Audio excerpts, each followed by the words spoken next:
জীবনে টাকার গুরুত্ব অনেক বেশি। টাকা থাকলে আমার মনে হয় আসলে জীবনটাই অনেক সুন্দর, আর টাকা না থাকলে জীবন শূন্যতা ছাড়া আর কিছুই নেই। কারণ টাকা দিয়ে এখন সুখও কেনা যায়। টাকা থাকলে আপনি আপনার মতো করে সুন্দর করে ঘুরতে পারবেন, খাইতে পারবেন, যা ইচ্ছা তাই করতে পারবেন, শপিং করতে পারবেন। কিন্তু টাকা না থাকলে তখন আর কোনো কিছুই ভালো লাগবে না, তখন আশেপাশে মানুষগুলো রূপ চেনা যায়। কারণ টাকা না থাকলে তখন আর আপনাকে কেউ সম্মানই দিতে চাইবে না। এই জন্য টাকা জীবনে অনেক বেশি গুরুত্ব। আর বিপদ কখনো মানুষের জীবনে বলে কয়ে আসে না, কখন কোন দিক দিয়ে বিপদ আসে তাও বলা যায় না। আমাদের মাঝে হঠাৎ করে এমন বিপদ নেমে আসবে আগে কখনো ভাবতে পারিনি। তো আজকে সারাদিন বরিশালের মধ্যে আমরা কি কি খাওয়া দাওয়া করলাম এবং কোথায় কোথায় ঘুরতে গেলাম সেটাই আপনাদের মাঝে শেয়ার করব। তো ভিডিওটি না টেনে পুরো ভিডিওটি দেখতে থাকুন, আশা করি ভালো লাগবে, কারণ এটি আমাদের বরিশালের শেষ ভিডিও। তো হ্যালো এভরিওয়ান, আসসালামু আলাইকুম, welcome back to my channel. সবাই কেমন আছেন? আমি আল্লাহর অশেষ রহমতে আমার ফ্যামিলি নিয়ে ভালো আছি। কাছে কিংবা দূরে, দেশ কিংবা দেশের বাইরে থেকে যে যেখান থেকে আমার ভিডিওটি দেখছেন সবার জন্য দোয়া ও শুভকামনা। তো আমাদের অনেক দিন থেকে আমাদের এই বরিশালে 30 গোডাউন আসা হয় না। তো বলতেছিলাম বাবুর বাবাকে, যেহেতু আমরা অনেক দিন ধরে 30 গোডাউন যাই না, বিয়ের পরপর আমাদের প্রায় আমরা ওইখানে যাইতাম, কিন্তু এখন অনেকটা সময় হয়ে গেছে, 2.5 থেকে 3 বছর হয়ে গেছে প্রায় ওইখানে আমাদের যাওয়া হয় না। তো ভাবলাম যে একটু যাই, গিয়ে ঘুরে আসি। তো গিয়ে দেখলাম অনেকটা পরিবর্তন হয়ে গেছে ওই জায়গাটা। তো আমরা গাড়ি পার্কিং করেই তারপর আমরা একটু সামনে আগালাম। তারপরে গিয়ে দেখি যে এখানে পাপড় ভাজা আর কি আছে। তো যেহেতু অনেকটা সময় খাওয়া হয় না, তাই পাপড় ভাজা খেয়ে নিলাম। তারপর দেখলাম যে আগে থেকে আশেপাশে চারিপাশটা একটু অন্যরকম হয়ে গেছে, একটু নোংরা হয়ে গেছে। আগে যখন আসতাম তখন এতটা নোংরা থাকতো না, এখানে সেখানে অনেক ময়লা ফেলানো। এবং আমি ওইখানে 30 গোডাউনের ছোট ছোট মিনি সিঙ্গারা খাইতাম, খুব বোম্বাই মরিচের ছিল, আমার কাছে খুবই ভালো লাগতো। কিন্তু এটা আমি অনেকটা জায়গা খুঁজলাম কিন্তু ওটা পাইলাম না। তো আপনারা যদি কেউ জেনে থাকেন যে এগুলো এখন ওইখানে কোথায় পাওয়া যায় তাহলে জানাবেন কমেন্টের মাধ্যমে, কারণ ওটা আমার খুবই মজার ছিল, পছন্দের ছিল। কারণ ওইখানে গেলেই আমি আমার ওই ছোটো সিঙ্গারা খাওয়াই লাগবে এরকম ছিল আর কি। তো আমি তো অনেকটা জায়গায় খুঁজলাম কিন্তু পাইলাম না। তো তারপরে দেখি যে ওইদিকে অনেক ভিড় ছিল ওই দিন মোটামুটি। তো আমরা ওই রাস্তার ওইখান থেকে এসে আমরা এখানে একটু হাঁটতেছিলাম, একটু ভিডিও করতেছিলাম, কারণ এখানে মোটামুটি একটু ফাঁকা ছিল। আর ওইদিকে রাস্তাটা গিয়ে নদীর পাড়ে ওইখানে অনেক বেশি ভিড় ছিল এবং এখানে সেখানে অনেক গাড়ি ঘোড়াই ছিল। তারপর ওইখানে বেশি সময় থাকলাম না, ওইখানে একটু সন্ধ্যার আগে ওইখান থেকে চলে আসছে। এটা ছিল শিশু পার্কের সামনে, এটা বেলি পার্ক বলা হয়। তো এখানেও আমরা মোটামুটি ভালোই লাগতেছিল। দেখলাম যে আসলে আগের তুলনায় সব জায়গাগুলোই কেমন জানি একটু বেশি ভিড় বেড়ে গেছে, আগে এতটা ভিড় ছিল না। তো এখন মোটামুটি অনেকটা ভিড় হয়ে গেছে, মাগরিবের সময় হয়ে যাচ্ছে। তো এখানে বাবুকে নিয়ে আমি একটু ঘুরতেছিলাম। তো মাগরিবের আজান দিয়ে দিছে, এর মধ্যে বাবুর বাবা আমাদেরকে এখানে রেখে বলতেছে তোমরা এখানে একটু ঘোরাঘুরি করো, আমি একটু নামাজ পড়ে আসি। তো আমরা তার ফাঁকে দেখতেছিলাম এখানে ভ্যান গাড়িতে এরকম যা ছিল সবই 20 টাকা করে। তো এগুলো আমি একটু ভিডিও করে নিলাম।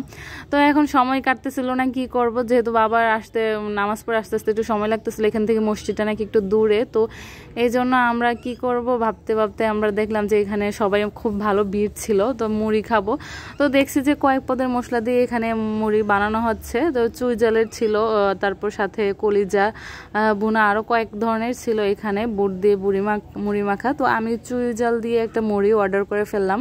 তো আমি অর্ডার করে অনেকক্ষণ ধরে দাঁড়িয়েছিলাম, তারপর একটা চেয়ার পেয়ে গেলাম, ওইখানেও অনেকটা সময় নিয়ে বসেছিলাম। কিন্তু এখানে দেখছি যে লম্বা সিরিয়াল, একজনের পর একজন আসছেই। আমি এই যে অর্ডার দিয়েছি আর এই যে অপেক্ষা করছি, আমার অপেক্ষার সময় শেষই হচ্ছে না, তারা মানে এত ব্যস্ত, এখানে অনেক লোকই এখানে নিচ্ছে দেখলাম। তো আলহামদুলিল্লাহ ভালোই সেল হচ্ছে। তো আমি তো শুধু অপেক্ষাই করতেছিলাম কখন আমারটা হবে। তো আমি বাবুকে নিয়ে বসে অপেক্ষা করতেছিলাম, কিন্তু তাদের সিরিয়াল শেষই হচ্ছে না। কেয়ার করা, অবশেষে আমার মানে অপেক্ষার প্রহর শেষ হলো। তো আমারটা রেডি হয়ে গেল, আমাকে দিয়ে দিল। এখানে 40 টাকা ছিল চুই জালের মুড়ি মাখাটা। তো এখানে আমি একটু খেয়ে নিলাম। খেতে খেতে দেখি যে বাবুর বাবা চলে আসছে। তো সে বলল যে এখানের বেলপুরিটা নাকি অনেক মজার ওনার, তো আমাকে নিয়ে আসলে এখানে বেলপুরি খাওয়াবে। তো এখানে তাই আমরা 2 প্লেট বেলপুরি অর্ডার করে দিলাম। আসলে এগুলো সবসময় খাওয়া হয় না, অনেক মাঝে মাঝে খাই, কারণ আগে অনেক বেশি প্রচুর খেতাম, এখন একটু বেশি খেতে গেলেই আমার প্রচুর গ্যাসের প্রবলেম হয়। তাও ওই দিন খেয়েও আমার অবস্থা খুবই খারাপ, খুব মজায় খেয়েছিলাম। তো এখানে 2 প্লেট অর্ডার করে দিয়েছি। এখানেও দেখি যে প্রচুর পরিমাণে ভিড়, মানুষ অনেক বেশি নিচ্ছে, খাচ্ছে। এখানে আসলে জায়গাটা পুরো জমজমাট হয়ে গিয়েছে, আগে এতটা বেশি জমজমাট ছিল না। তো অনেক পুরনো কথা, যেহেতু আগে প্রায় 2.5 থেকে 3 বছর আগে এখানে এসেছিলাম, আর এখন অনেক পরে আসছি। তো দেখলাম যে আসলে প্রত্যেকটা দোকানে প্রচুর পরিমাণে ভিড়, মাশাআল্লাহ ভালোই সেল হচ্ছে সবার। হ্যাঁ, তো অবশেষে আমাদেরটা কমপ্লিট হয়ে গেল। তো এখানে দিয়ে দিল, এক এক প্লেটে 5 পিস করেছিল। তো এটা খেয়েই বাবু এখন বল দেখে সে বল কিনবে, তাই বলছে বল যে তাকে কিনে দিল। এখন সে খুবই খুশি, সে এদিক সেদিক সে দৌড়াদৌড়ি করছে, সে বল পেয়ে মহা খুশি। তো এখন বাবু খেলছে, তার পিছন পিছন তার বাবাও তার পিছন পিছন ছুটছে, সে তার ছেলেকে দেখছে আর কি। তো এটা দেখেও আমি একটু ভিডিও করে নিলাম আর কি, আপনাদের সাথে শেয়ার করার জন্য। তো এখন মোটামুটি অনেকটা রাত্রে হয়ে গিয়েছে। তো এখানে দেখে সে আবার আমাদের জন্য একটু বুট নিয়ে আসছে, কারণ এখানে নামাজ পড়ে আসার সময় বুট পেয়েছে। তারপর দেখলাম যে সে আমাদের জন্য বুট নিয়ে আসছে, তো ওইটাও একটু খেয়ে নিলাম। খাওয়ার পরে এখন এদিকে আরেকটা দেখলাম যে অনেক ধরনের কফি ছিল, এটা নাকি বিশেষ করে একটা মটকা চা ছিল, এটা খুবই নাকি মজার।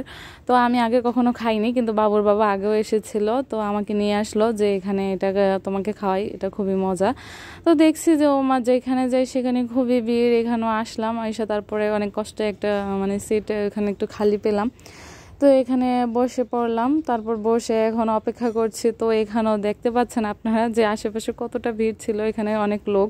আমার ভিডিওটি এ পর্যন্ত যারা দেখেছেন, যদি ভালো লেগে থাকে অবশ্যই একটা লাইক করবেন এবং ভিডিওটা কেমন লেগেছে কমেন্ট করে জানাবেন। আর আপনাদের একটা লাইকের কারণে আমার ভিডিওটি অনেকের মাঝে পৌঁছে দিতে সাহায্য করবে। যারা আমার চ্যানেলের নতুন ভিউয়ার্স, আমার ভাই ও বোনেরা, আমার ভিডিওটি দেখে যদি ভালো লেগে থাকে তাহলে আমার চ্যানেলটি প্লিজ সাবস্ক্রাইব করে আর অল নোটিফিকেশন অন করে রাখবেন, যাতে করে আমি নতুন কোনো ভিডিও আপলোড দেওয়ার সাথে সাথেই আপনি পেয়ে যান।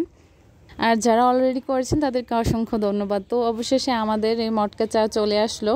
তো এখানে 2টা চা অর্ডার করেছিলাম, আসলে এটা খুবই মালাই দিয়ে ভরপুর ছিল, তো আমরা খেয়ে নিলাম, খুবই মজার। আর যারা এই বেলি পার্কে আসবেন তাদেরকে বলবো অবশ্যই আপনারা এই চাটা মানে মিস করবেন না, আপনারা খাবেন, এটা মানে আমার থেকে রিকোয়েস্ট। তো আসলে খেতে খেতে আপনাদের সাথে কথা বলতে বলতে আজকের ভিডিওটি শেষ করলাম। এবং যারা আমার ভিডিওটি দেখেছেন ভালো লেগে থাকে অবশ্যই লাইক কমেন্ট করতে ভুলবেন না, প্লিজ একটু কিপটেমি করবেন না। এবং ভিডিওটি কেমন হয়েছে অবশ্যই কমেন্ট করে জানাবেন এবং ভালো থাকবেন, আমাদের জন্য দোয়া করবেন। আল্লাহ হাফেজ, আসসালামু আলাইকুম।